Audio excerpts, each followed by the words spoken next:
दोस्तों नमस्कार, स्वागत है आपका परीक्षा खबरी में। और आज है 2 जून 2020। परीक्षाओं से जुड़ी महत्वपूर्ण खबरें और करंट अफेयर्स जो आपकी परीक्षाओं के लिए बहुत महत्वपूर्ण हो, उनको हम इस वीडियो में देखते हैं सुबह की। तो परीक्षाओं की बात करें तो कल हमने हालांकि एक वीडियो बनाया था अलग से। जब भी कोई अपडेट मिलेगी मैं वीडियो बना देता हूँ आपके लिए, या फिर कोई फेसबुक ग्रुप पे या अपने पेज पे अपडेट कर देता हूँ। अभी की ये स्थिति है कि यूपीएससी 5 जून को मीटिंग करने वाला है, डिसाइड करने वाला है डेट। न सिर्फ उत्तर प्रदेश लोक सेवा आयोग बल्कि अन्य राज्य लोक सेवा आयोग और अन्य जो संस्थाएं हैं जो परीक्षा कराती हैं, वो भी यूपीएससी के 5 जून पर कहीं न कहीं निगाह गड़ाए हुए हैं। यही कारण है कि यूपीपीएससी ने भी अपनी मीटिंग जो है 5 जून को फिक्स कर दी है। यूपीएससी अपना मीटिंग सुबह दोपहर तक ले लेगा, उसके बाद यूपीपीएससी मीटिंग लेगा शाम तक और डिसाइड कर लेगा कि कब हमको परीक्षा करानी है। ठीक है, तो आपका यूपीपीसीएस 2018 रिजल्ट डेट भी उसी दिन तय हो सकता है, ऐसी पूरी संभावना। मतलब आएगा तो 10 जून तक, मैंने बताया आपको 10 जून तक आपका परिणाम हर हाल में आ जाएगा, इसमें कोई शंका नहीं है। लेकिन नहीं आता है तो फिर अध्यक्ष महोदय पर वो फिर मैं जिम्मेदारी टालूंगा कि क्यों नहीं दे रहे हैं। अब उनसे सवाल करने चाहिए, आपको हमसे सवाल नहीं करने चाहिए। ठीक है, फिलहाल जो अभी खबर है कि 10 जून तक रिजल्ट आ सकता है, उसके बाद साक्षात्कार का कार्यक्रम आपका बताया जाएगा। तो लेट्स क्रैक यूपी एग्ज़ाम्स में आपको उत्तर प्रदेश से जुड़ी जितनी भी परीक्षाएं हैं सबकी तैयारी एक ही मंच पर कराई जाती है, तो आप यहां से संपूर्ण लाभ ले सकते हैं। इसके लिए आप अनअकैडमी लर्निंग ऐप अवश्य डाउनलोड इंस्टॉल कर लें अपने मोबाइल पे, या फिर यदि आप लैपटॉप चलाते हैं या कंप्यूटर का प्रयोग करते हैं तो उस पर भी आप वेबसाइट पे देख सकते हैं। 2 जून को तेलंगाना गठन दिवस मनाया जाता है। आज ही के दिन आंध्र प्रदेश से अलग करके तेलंगाना को एक नया राज्य का स्वरूप दिया गया। 2 जून 2014 के दिन 2 जून 2014 को तेलंगाना एक अलग राज्य बना। तेलंगाना का अर्थ होता है तेलुगु भाषियों का राज्य। तेलंगाना की राजधानी जो है हैदराबाद होगी, जो कि आंध्र प्रदेश की राजधानी थी। आंध्र प्रदेश को अलग राज्य बना दिया गया और आंध्र जो है उसकी राजधानी अमरावती होगी। आंध्र प्रदेश की राजधानी अमरावती होगी। तो जब ये बना था तो भारत में उस समय 28 राज्य थे, ये जुड़ गया तो 29 राज्य हो गए थे। वर्तमान में भारत में 28 राज्य और 8 केंद्र शासित प्रदेश हैं। तो तेलंगाना, जिस तरह आंध्र प्रदेश में द्विसदनी विधान मंडल था, अर्थात विधानसभा विधान परिषद, तेलंगाना में वो बरकरार है। यहाँ भी विधानसभा और विधान परिषद दोनों। विधानसभा में कुल 109 सीटें हैं। तेलंगाना के विधानसभा में कुल 119 सीटें हैं और राज्यसभा में अगर देखा जाए तो 7 सीटें हैं, लोकसभा में 17 सीटें हैं। याद रखना बहुत अच्छा है, तेलंगाना से राज्यसभा में 7 सीटें, लोकसभा में 17 सीटें। तेलंगाना 4 राज्यों को स्पर्श करता है। तेलंगाना की सीमा महाराष्ट्र, कर्नाटक, आंध्र प्रदेश और छत्तीसगढ़, और ये इस प्रकार एक भू आबद्ध देश है। ये इसकी सीमा तटों से नहीं लगी हुई है। के चंद्रशेखर राव वर्तमान में तेलंगाना के सीएम हैं, चीफ मिनिस्टर हैं, मुख्यमंत्री हैं। तेलंगाना राज्य का गठन या किसी भी राज्य का गठन जो होता है वो उसकी पावर जो होती है संसद को होती है। संसद इसका गठन करती है आर्टिकल 3 के तहत, अनुच्छेद 3 के तहत, भाग 1 के अनुच्छेद 3 के तहत गठन करती है किसी राज्य का, या उसकी सीमा, नाम आदि में परिवर्तन करती है। इसके लिए साधारण जो विधेयक है, संशोधन विधेयक है, वो लाया जाता है।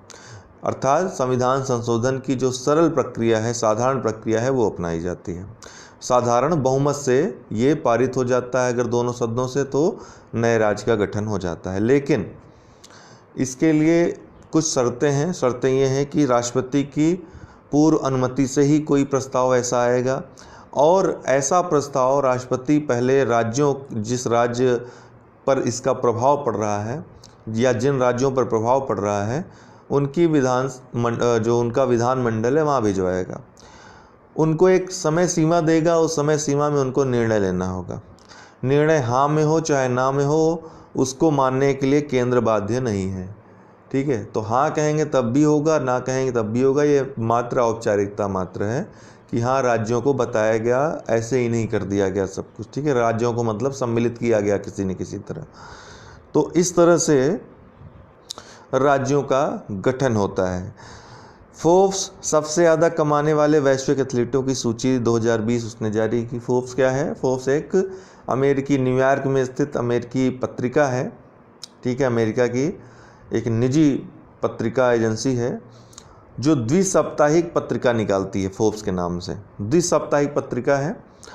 और कई जैसे अमीरों की सूची, विश्व की सबसे शक्तिशाली महिलाओं की सूची, विभिन्न जो है रिपोर्ट्स ये प्रकाशित करता है। और काफ़ी ज़्यादा इसके जो यूजर्स हैं, जो इसके उपयोग करता है, बहुत ज़्यादा हैं विश्व में। रोजर फेडरर पहली बार इस सूची में टॉप पर आए, पहले स्थान पे रोजर फेडरर हैं, ठीक है। रोजर फेडरर कौन है? इनका नाम इनको बताने की आवश्यकता नहीं, टेनिस के जो है महान खिलाड़ी हैं। भारत की तरफ से 100वें स्थान पे पिछले बार थे विराट कोहली, इस बार 66वें स्थान पे आ गए हैं विराट कोहली। तो भारत की तरफ से विराट कोहली। 46वां G7 सम्मेलन, जो शिखर सम्मेलन होना था वीडियो कॉन्फ्रेंसिंग के माध्यम से, अमेरिका ने, चूँकि अमेरिका में होना था ये, तो अमेरिका ने सितंबर 2020 तक इसको स्थगित कर दिया। क्यों स्थगित कर दिया? इसके कई कारण बताए जा रहे हैं। अमेरिका ने भी कुछ साफ नहीं कहा इस पर, लेकिन जो कारण है कि अमेरिका चाहता है कि जो सम्मेलन हो अब उसमें भारत भी शामिल हो एज अ मेंबर। तो भारत के साथ ही रूस को फिर से, रूस चूँकि पहले शामिल था 2014 में, रूस इससे हटाया गया था क्रीमिया पर आक्रमण के कारण।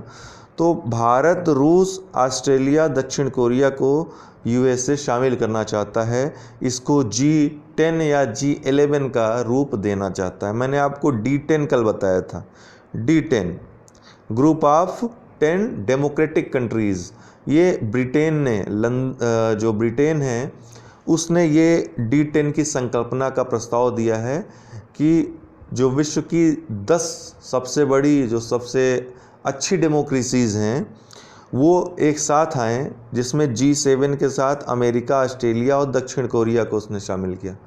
और जो 5G टेक्नोलॉजी है उस पर चीन का जो एकाधिकार हो गया है उसको समाप्त किया जाए। तो ये प्रस्ताव था, लेकिन अमेरिका का प्रस्ताव है कि G7 में इन 4 कंट्रीज़ को शामिल कर लिया जाए, ठीक है। और इससे जो D10 की संकल्पना है वो भी अपने आप पूर्ण हो जाएगी। वर्तमान में G7 में जो सदस्य देश हैं America, Canada, France, Germany, Italy, Japan और यूके। G7 का इतिहास बताएं आपको, तो G7 जब 1970 के दशक में आर्थिक मंदी आई थी, तेल संकट हुआ था, तो फ्रांस के राष्ट्रपति उस समय थे बेलेरी जिस्कार्ड, उनका शॉर्ट नाम था और बड़ा नाम था इनका बेलेरी जिस्कार्ड। उन्होंने ही G7 की आधारशिला, G7 क्या उस समय G6 था, या ग्रुप ऑफ 6 कंट्रीज़, ठीक है। ये 6 जो कंट्रीज़ थी वो विकसित कंट्रीज़ थी, दुनिया की सबसे बड़ी आर्थिक महाशक्तियाँ थीं, इनको शामिल किया, G6 बना। कब? 1975 में, 1975 में। बाद में अगले वर्ष 1976 में कनाडा भी उसमें शामिल हो गया। जब G7 बना था तो कनाडा नहीं था उसमें। G7 जब बना 1976 में तो कनाडा शामिल हुआ उसमें।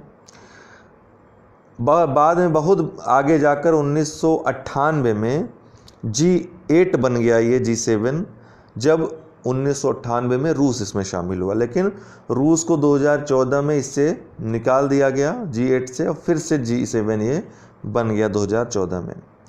तो 7 सबसे बड़ी आर्थिक महाशक्तियाँ हैं विश्व की, 7 बड़ी आर्थिक महाशक्तियाँ, 7 विकसित देशों का ये समूह है, जिसमें America, Canada, France, Germany, Italy, Japan और यूके है। और अमेरिका का प्रयास है कि भारत, रूस, ऑस्ट्रेलिया, दक्षिण कोरिया ये इसमें शामिल हो जाएं और G11 का रूप इसको दिया जाए।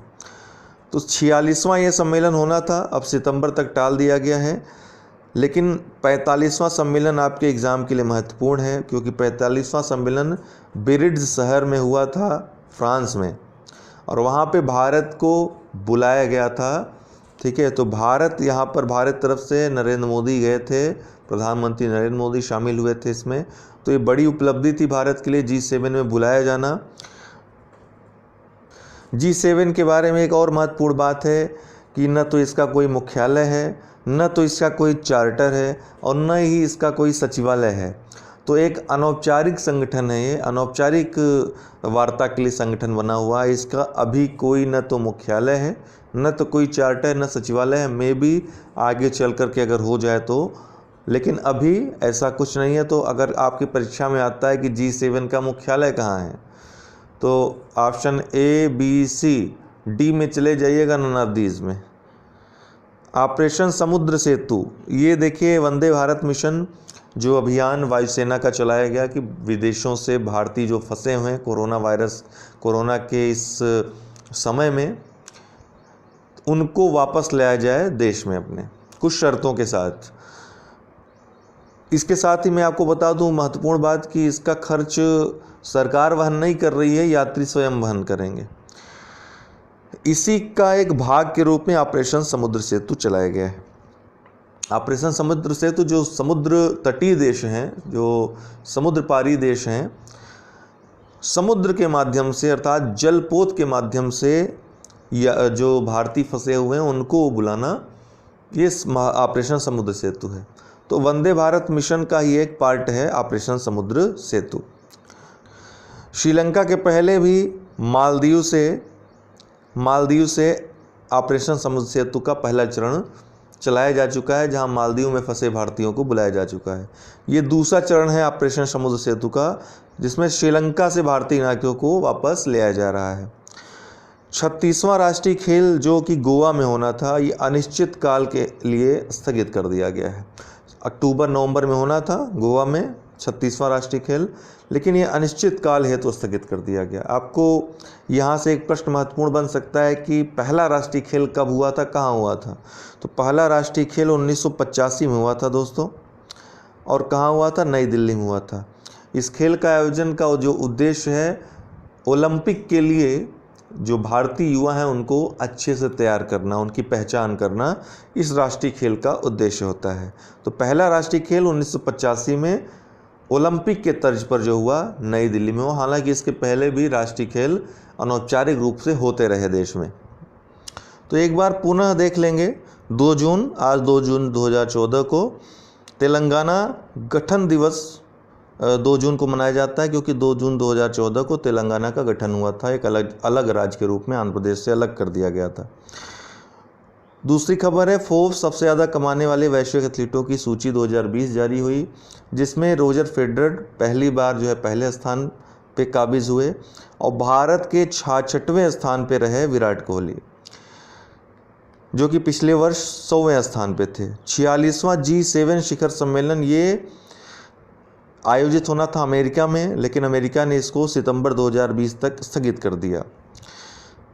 ऑपरेशन समुद्र सेतु ये क्या है? ये भारतीय नागरिकों को श्रीलंका में से वापस लाने हेतु अभियान चलाया गया वंदे भारत मिशन के एक भाग के रूप में। ठीक है, वंदे भारत मिशन के एक भाग के रूप में ऑपरेशन समुद्र सेतु का ये दूसरा चरण था। पहले चरण में मालदीव से लोग वापस लाए गए थे। और 36वें राष्ट्रीय खेल जो कि गोवा में आयोजित होने थे, पणजी में, उसको अनिश्चितकाल है तो स्थगित कर दिया। कई बार स्थगित हो चुका है। केरल में 35वां हुआ था। और अगर आपने लर्निंग ऐप अभी तक डाउनलोड न किया हो, अनअकैडमी लर्निंग ऐप, तो इसको डाउनलोड इंस्टॉल कर लें। यहाँ पर कोई भी विषय, किसी भी एजुकेटर को आप सर्च करेंगे, कोई टॉपिक सर्च करेंगे, आपको मिल जाएगा। आप आराम से पढ़ाई कर सकते हैं, या फिर चाहें तो सब्सक्रिप्शन लेकर के पढ़ाई कर सकते हैं। सब्सक्रिप्शन आपको 1 मंथ से लेकर के 2 साल तक के उपलब्ध हैं, अर्थात 1 महीने से लेकर आप 2 साल तक का एडमिशन ले सकते हैं। प्रशुल्क कुछ उसमें लगेगा, जो भी सब्सक्रिप्शन चार्जेस हैं देकर पढ़ सकते हैं। हमारा रेफरल कोड अगर आप यूज़ करते हैं, रेफरल कोड है UD10 मेरा, ये यूज़ करते हैं तो किसी भी कोर्स में आपको छूट मिल जाएगी। ठीक है, तो इसको अवश्य अगर आपको ज्वाइन करना है तो UD10 रेफरल कोड अवश्य यूज़ करिएगा। ठीक है ना। तो 12 महीने का कोर्स में जैसे 7,000 रुपये आपका लग रहा है, तो 24 महीने कोर्स में उसी कोर्स में 9100 रुपये लगेंगे। तो आपका 2 वर्ष का जो फ़ी रहेगी वो कम पड़ रही है। तो आप चाहें तो 2 साल के लिए सब्सक्रिप्शन ले सकते हैं, पढ़ सकते हैं आराम से, तब तक आपका सिलेक्शन भी हो जाएगा कहीं ना कहीं। ठीक है, तो UD10 आप याद रखिएगा रेफरल कोड। तो दोस्तों आज के लिए इतना ही, बहुत बहुत धन्यवाद।